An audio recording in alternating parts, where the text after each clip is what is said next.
The suffering that can be experienced through unhappy love relationships is the greatest suffering in the world. Realization from my notes. Part 1. The Path to the Optimal Relationship. Forward. This book aims to help you understand and find yourself in love, or rather, to position yourself optimally. It often uses very simple yet effective mirrors to help you grasp where you actually stand in matters of love.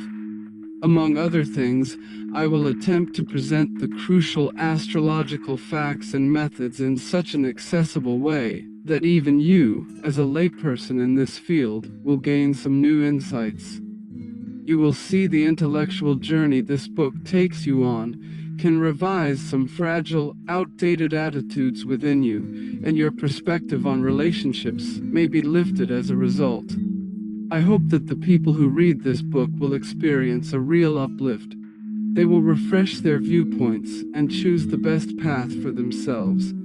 And of course, once light has been shed on a matter, one will also be able to move forward more clearly, purposefully, and decisively as a side effect. This in turn facilitates communication with others, partners, and loved ones. So whether you are in a relationship or in a phase of clarification, the following articles are intended to support you in this process, sorting things out and figuring out where your own path in the relationship leads. Now something calls, and we have to leave. What are you gonna do? We're all things, they're only obstacles to us. Now, the optimum relationship, in my opinion, an incredibly exciting topic. Let me begin by briefly explaining how the idea for this book even came about. A few years ago, during a period of upheaval, I often turned to Annalena, a colleague, or you could say older sister, in my own search. We frequently had very stimulating conversations about partnerships, and during one of these conversations, the sentence suddenly came up: "You're always looking for the optimum." This was, so to speak, the beginning. You will end up with exactly the person you consider your optimum. A simple truth, really, but for me, there was soon so much more to it. For me, this was the start of an expedition that resulted in everything you will read below. Somehow, the idea of the optimum wouldn't let me go. Whether unwittingly or unintentionally, Annalena had set off a chain reaction within me, because from that day on, the word optimum held a special fascination for me. Almost magical. This word, in fact, secretly helped me to string and organize my entire wealth of experience along an invisible golden thread. Suddenly, I knew even more precisely what I had to do to help people find their optimum, to fulfill their optimum. To explain this more clearly, here's a brief illustration of the optimum logic. If I invite you to my home and ask you to sit at a table with 2 place settings and 2 dishes, one lavish and one simple, you'll surely sit where the dish is set that corresponds to your taste, your nature, your optimum. Now let's assume you're really hungry. You've worked all day and haven't eaten yet, and there's a plate of rice and a glass of water, and on the other side, another plate of rice, but this one is mixed with baked nuts, pineapple, melted cheese, and perhaps even a milkshake. You'll almost certainly sit there, and the same principle applies to other areas of life, including dating. You will always strive for the optimum in life and in love, and you will choose the optimum. If you disregard or underestimate this simple truth, you will cause yourself and others difficulties and even suffering. And if you learn to understand, recognize, and implement the optimum, this may be the root of your future happiness. It's about finding the optimum and making the most of it.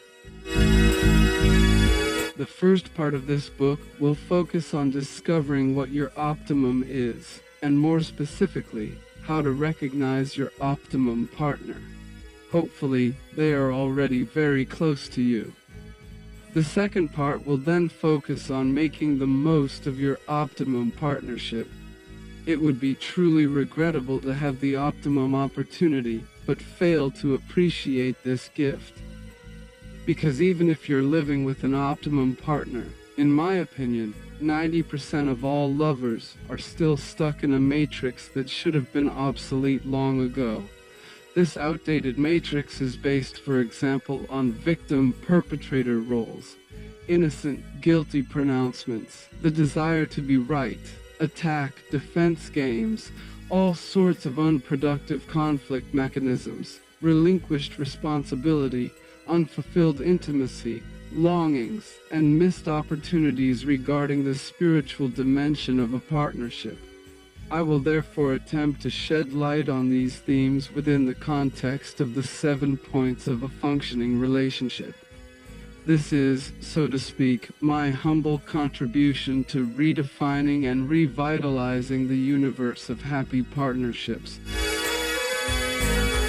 But first, let me return to the question, who is our Mr. or Ms. Right? Let me explore how he, she is described in our horoscope, and then, together, we will analyze what our horoscope reveals about which type of relationship is most suitable and relevant for us.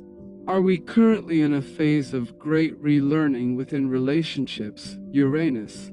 Are we facing a massive transformation, Pluto? Or are we reaping the rewards and basking in unhindered happiness, Jupiter, Venus? Is it about responsibility, Saturn? Or better communication and flexibility, Mercury?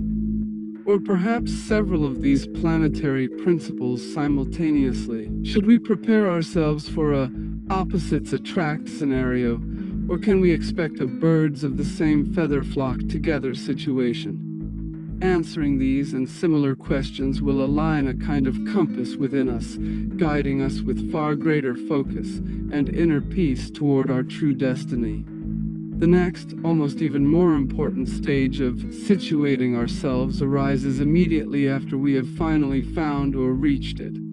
For then usually begins the sublime work of character building that goes along with making a love constant and into a perpetual, hopefully sometimes ecstatic experience of self-discovery. After consulting with many of my colleagues who, like me, work in the fields of coaching or astrology, I've repeatedly observed a clear trend emerging everywhere. A new generation of couples is emerging. This generation is embarking on a completely new path to cultivating inner happiness.